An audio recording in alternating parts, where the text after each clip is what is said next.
At the beginning of 2009, I received news that my mother was seriously ill and might not survive. I hurried home to visit her and see how she was doing. My mother had thyroid cancer, which doctors had discovered in 1997, and she had undergone surgery several times. Unfortunately, after one tumor was removed, another would grow. Taking medicine every day only relieved the pain and slowed the growth of the tumors. They never completely disappeared. When I returned home from the United States, I almost could not recognize my own mother. She had once been quite plump and healthy looking, but the last time I saw her, she was little more than skin and bones, like someone who had been deprived of food for a long time. One day before flying back to Vienna, I had searched for the contact information of local Buddhist chanting support groups and contacted them in advance, asking them to come and assist my mother with chanting. Fortunately, I found the TL chanting support group in NT, and its female leader readily agreed to come and provide assistance. Ever since I learned about Buddhism and the Pure Land practice, I often called and wrote to my mother, reminding her to recite the Buddha's name and pray for rebirth in the Pure Land. Sadly, perhaps my mother's roots of virtue and accumulated merit were still too limited, so she probably did not recite the Buddha's name very much. I remember that when I was young, I often stayed close to my mother and saw her slaughter chickens and prepare their meat at home several times. Once, after she had cut a chicken's throat, she put it into a pot and covered it with a lid. Yet an hour later, when boiling water was poured in to remove its feathers, the lid suddenly flew off. The chicken suddenly struggled up, its head wobbling as it ran outside, forcing everyone to chase after it and kill it again. Perhaps because of such karma, my mother eventually developed thyroid cancer. Her tumor was enormous, about the size of a pomelo, and frightening to look at. Blood seeped from the tumor and hardened into clots. During the final months of her life, blood continually dripped from the tumor. The family had to sew a special cloth pouch to absorb the blood and place it around my mother's neck. The pouch had to be changed every few hours. Seeing this reminded me of the chicken my mother had slaughtered years earlier, the blood dripping drop by drop into a bowl placed underneath to collect it for making blood pudding. I have a younger brother who is married and has 3 sons. My family had traditionally worshipped the Buddha since my father was alive. He had established a very large and solemn altar dedicated to Avalokiteshvara Bodhisattva, one of the grandest in the city at that time. My father spent considerable effort collecting beautifully carved bronze censers and ritual objects made by skilled artisans to adorn the altar. Occasionally, I saw him reciting sutras on major full moon days. My mother was also a devout Buddhist and greatly enjoyed going to temples to perform volunteer work. The altar in our home was so large and solemn that, years later, when my brother-in-law came back to visit, he told us an amusing story while the siblings were chatting together. At that time, he had been interested in my sister, but he had not dared to enter our house because he was Catholic. He said that as soon as he stepped through the door, he saw the enormous Buddhist altar and was so intimidated that he did not dare go any farther. Beneath the altar was a wooden cabinet filled with Buddhist scriptures and books. In those days, we did not have children's books at home, so I had nothing to read. I therefore pulled out some thin books about karma and the suffering of life and read them. I never imagined that what I had read as a child would plant good seeds in my mind, even though I would later travel to distant lands. Although my family had worshipped the Buddha and maintained incense and offerings day and night, my younger brother did not believe in the 3 jewels. The one thing he did do was, every Lunar New Year, take down all the bronze objects and incense burners from the altar and polish them so they would look new for the spring festival. Apart from that, whenever anyone talked about Buddhism or encouraged him to practice, he absolutely refused. Whenever I called home, I tried to encourage my mother to recite the Buddha's name so that she could eventually return to the Buddha. My younger brother seemed unhappy about this. He would say, "If you're calling to talk about something important or useful, then talk about that. Why waste time talking about Buddhist matters?"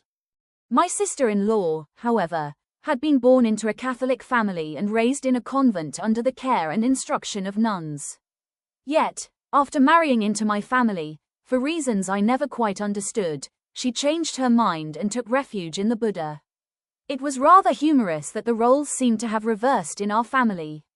When my mother was still healthy, she secretly went to a temple and asked the monks to give my younger brother a Dharma name and formally take refuge in the 3 jewels on his behalf, without his knowledge. Much later, my brother rummaged through a cabinet and discovered the refuge certificate bearing his name. He was not pleased and demanded to know who had done such a thing.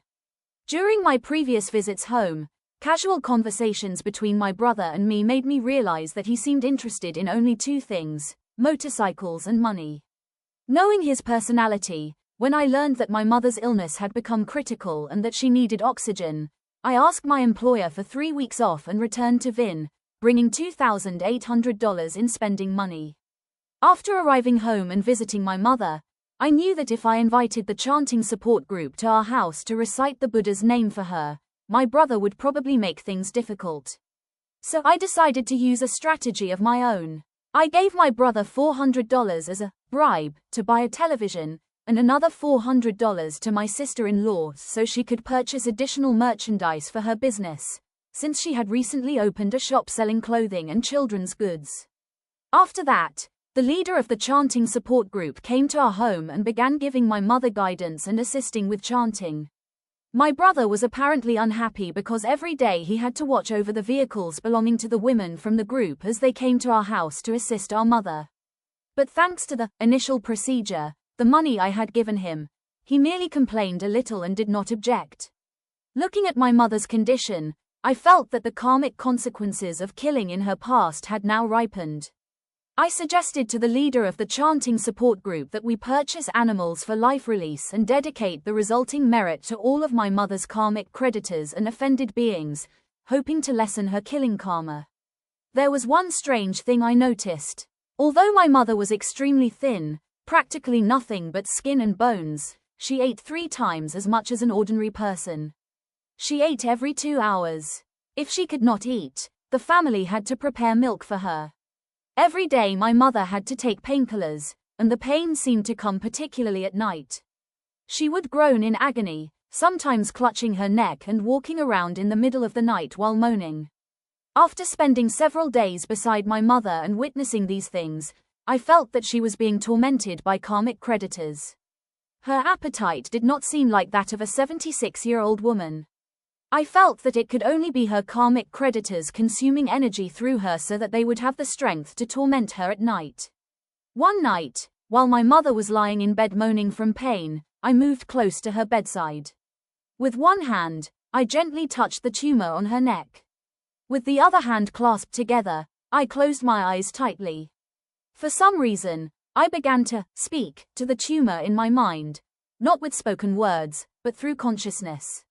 I said, to all the karmic creditors and offended beings on my mother's body, please be compassionate and forgive my mother's mistakes. Because of ignorance, my mother harmed you in the past. Today, I sincerely repent on her behalf. I dedicate all the wholesome merit I have accumulated to you, so that you may be reborn in Amitabha Buddha's pure land. Now I will recite the rebirth mantra so that all of you may return to the Buddha. At that moment, I concentrated my mind on every phrase of the mantra arising in my thoughts. At the same time, I visualized each tiny being residing around my mother's neck leaving on lotus flowers and flying toward Amitabha Buddha. Looking back afterward, I found this rather strange because normally I only recited the Buddha's name during my regular practice sessions and did not recite any additional mantras. Yet for some reason, at that moment I did not recite the Buddha's name. I recited a mantra instead. I continued for quite a long time. Eventually, I noticed that my mother had become completely still and was no longer moaning. I opened my eyes and asked whether she was still in pain. She said no. It seemed to me that even the tumor possessed a kind of spiritual awareness and, like us, had Buddha nature. After bribing my brother, I had $2,000 remaining. I spent all of it on life release, divided into 2 separate occasions. That morning, I went with the women from the chanting support group to the market to buy aquatic creatures for release. We purchased large fish, large snails, small snails, crabs, and many other creatures. The group leader was experienced in this kind of activity, so the fish sellers already knew her face and name. After purchasing the animals, the whole group placed the bags and containers of fish outside the market, spreading them across the area. Suddenly, from somewhere, 2 city order enforcement jeeps appeared and stopped directly in front of us. I thought, this is going to be a big problem. We had placed so many things outside that they occupied almost the entire entrance road to the market, preventing vehicles from passing. I was afraid the city authorities would confiscate everything. The stern-looking officer asked loudly. Whose belongings are all these? Why have you put everything out in the street? After we explained that we had purchased the animals for life release and were waiting for a vehicle to transport them, he became more relaxed and simply left without saying anything else. I was incredibly relieved that nothing unfortunate had happened. While we were still trying to figure out how to arrange transportation, a man from the market approached us and introduced himself as a truck driver who transported seafood for market vendors. Seeing that we had purchased so many animals for release, he volunteered to transport all of them without charging us. Not only that time, he said that whenever we purchased large quantities like this, he would be willing to help. It truly was an extraordinary coincidence. So, on both occasions when we performed the life release, he kindly brought his truck and helped us. The road to the release site was quite far, and we had to travel through a privately owned section of road. A metal barrier blocked the road, like a protective gate used to prevent outsiders from entering when trains passed through the area. When we arrived, everyone had to stop and look around, wondering whether someone could come and help us. We learned that the owner of the area, the only person with a key to unlock the metal barrier, was away from home. Everyone looked at one another, not knowing what to do. The road ahead was still long, yet the release site was not much farther. Then, as if by some miracle, a Honda motorcycle appeared in the distance and turned onto the road where we were waiting. It turned out to be the owner returning home, almost as though someone had told him to come back at precisely that moment. After learning what we needed, the owner happily opened the gate and let us pass, smiling warmly. It took nearly an hour for everyone to unload all the animals from the truck and release them into the river as planned. Everyone was exhausted from the midday heat, but we were happy because we knew that we had saved many living beings from being killed and cut apart. There was another small detail that may also have been a karmic connection. That day, while we were in the market buying animals for release, we unexpectedly met another group of fellow practitioners who had come from SG to NT for a visit. That afternoon, after completing the life release, both groups came to my home to assist my mother with chanting. In that sense, my mother did have some blessings, but unfortunately, not very many. Throughout the nearly 3 weeks I stayed in Vienna, the chanting support group came every day to support my mother in reciting the Buddha's name. In addition to the group chanting sessions, I also tried to give my mother further guidance and recite the Buddha's name with her for another couple of hours each day. In my mother's room, I removed all the furniture and belongings, leaving only the bed. On all 4 walls, I placed images of Amitabha Buddha extending his hand to receive beings into the Pure Land, so that my mother could see the Buddha wherever she looked. To be extra careful, every day I reminded my mother that if she saw my deceased father, mother, or other deceased relatives coming to take her away, she should not follow them because they could be disguised karmic creditors. She should follow only Amitabha Buddha. Every day I would ask my mother only one question: what color is Amitabha Buddha, and what does he look like? She patiently answered. Amitabha Buddha wears red robes, with a golden background. His left hand holds a lotus flower, and his right hand extends downward. That was exactly the Buddha image hanging on all 4 walls of her room. The leader of the chanting support group suggested that I bring an image of the Western Pure Land's 3 Buddhas into the room so that my mother could see it. I thought it was reasonable, but I was afraid that seeing many different Buddha images might distract her, so I did not follow her suggestion. I hope the group leader can understand how I felt at the time. After several days of intensive recitation, my mother suddenly became lazy and no longer wanted to recite the Buddha's name as much as before. She began reciting reluctantly and listlessly, seemingly only because she wanted to please me rather than because she herself wanted to practice. Before she married my father, my mother had often gone to temples and enjoyed listening to Dharma talks given by monks. She was actually the person who cultivated my interest in listening to Dharma teachings. Whenever I visited home, she would often give me cassette tapes. There were no CDs like today, containing Dharma talks by various teachers for me to take back to America and listen to. Unfortunately, my mother knew only how to cultivate worldly merit and had not yet learned how to cultivate transcendental merit.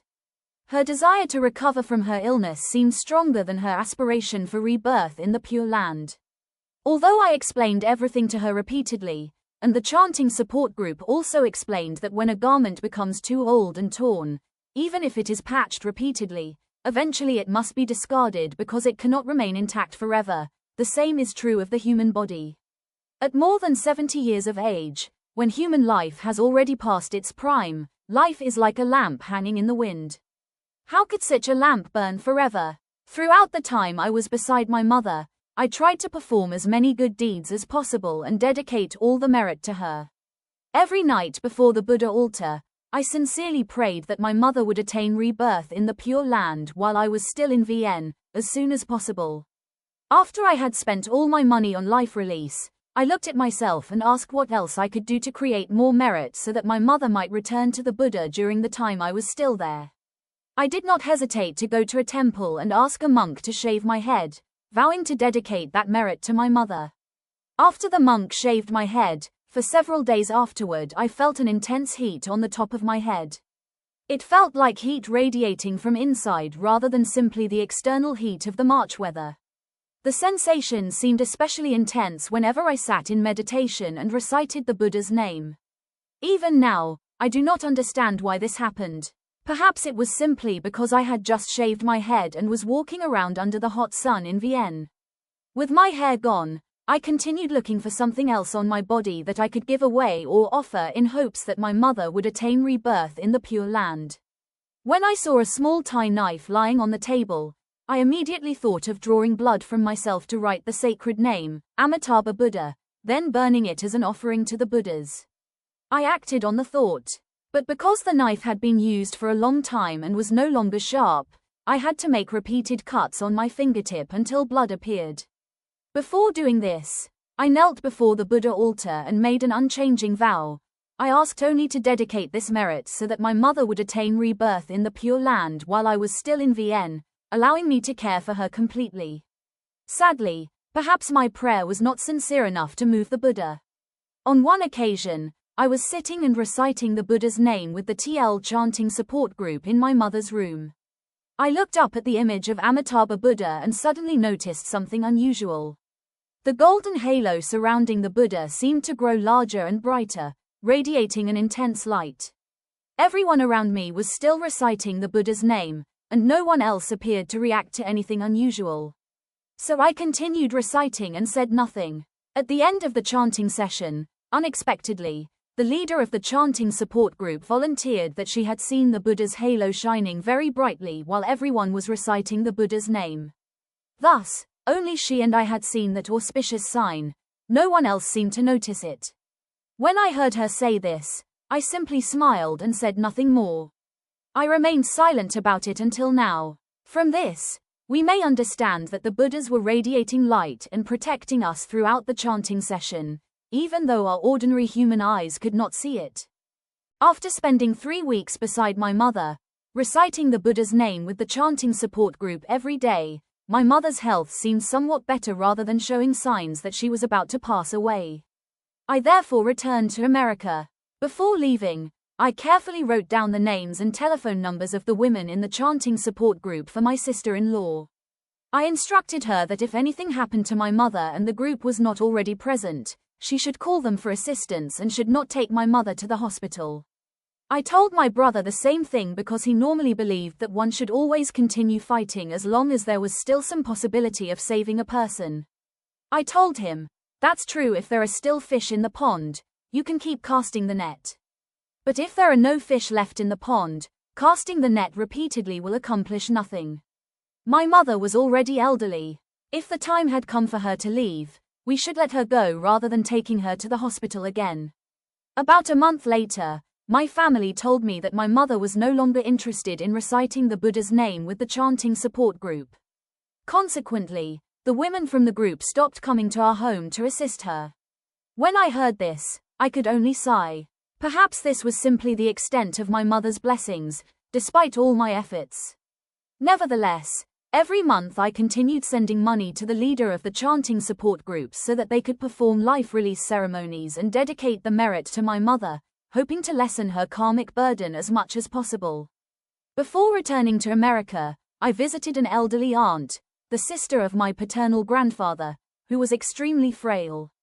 She was bedridden and drifting between consciousness and unconsciousness. She could no longer manage her personal hygiene and needed someone to help with everything. When I visited her, I felt great compassion for her.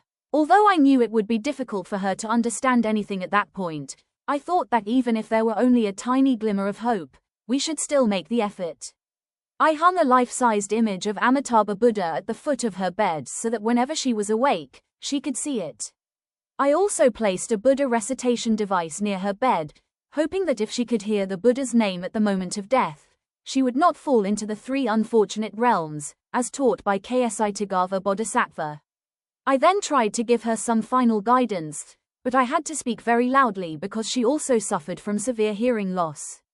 During the guidance, there were moments when she could open her eyes, look toward the image of Amitabha Buddha, and say a few words, as though she understood.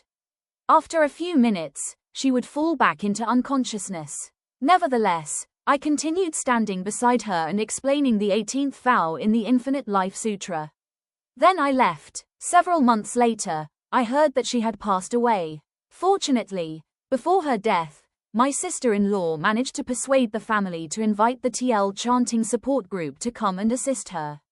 My sister-in-law still remembered my instruction: whenever there was an emergency, she should call the chanting support group for assistance. It was certainly worthwhile that I had carefully written their telephone numbers in her notebook. Over the phone, my sister-in-law excitedly told me about the extraordinary things that happened on the day my aunt passed away. Normally, when the chanting support group receives a request to assist someone at the end of life, if they find that the dying person has already fallen into a coma and is no longer conscious, they will not accept the case. But perhaps because I had told the group leader about my aunt's condition before leaving Vienna, she felt compassion for her and later made an exception, coming to the house to assist with chanting. On the day my aunt passed away, in addition to her body appearing soft and relaxed, the plants in the house suddenly blossomed. These plants had been purchased several years earlier but had never flowered before. Birds also seemed to come from nowhere and gathered in large numbers on the roof of the house. Later, I asked lay Buddhist practitioner Da about these signs when he visited PQ Pagoda in Washington State, USA, to introduce the practice of chanting assistance at the time of death. He confirmed that, based on these auspicious signs, it was possible that my aunt had attained rebirth in the Pure Land. 3 or 4 months after I returned to America, I received news that one day the large tumor on my mother's neck suddenly ruptured, and a great amount of foul-smelling black blood poured out. I heard that there was enough to fill as much as half of a small bucket normally used for washing floors. It seemed that her karmic creditors had left her body. From that point onward, my mother also began eating less, more like the normal diet of an elderly person rather than the enormous amount she had previously consumed. At the end of that year, in the middle of the night while everyone in my family was sleeping, we received a phone call from Vienna informing us that my mother had passed away.